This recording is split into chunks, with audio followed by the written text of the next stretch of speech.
This is why your Chevy Equinox remote start isn't working. Don't worry, it's usually a quick fix. Let's get you back on the road. First, check your key fob battery. If the light on your remote is dim or unresponsive, swap in a fresh battery. Most issues start here. Next, make sure your Equinox is in park with all doors closed. The remote start won't work if a door, hood, or trunk is open, even just a crack. Now look at your dashboard. If you see a check engine light, remote start is disabled. You'll need to fix that issue first. Sometimes it's as simple as tightening your gas cap. Also, confirm your vehicle's hood latch is fully closed. If the car thinks the hood's open, remote start is blocked. Double check that your key fob is within range, usually about 200 feet. Any farther, and the signal won't reach.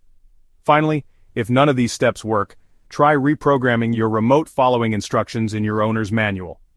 Or, visit a Chevy dealer for expert help. Remote start issues happen to everyone, but with a few quick checks, you'll be warming up, or cooling down, your Equinox in no time.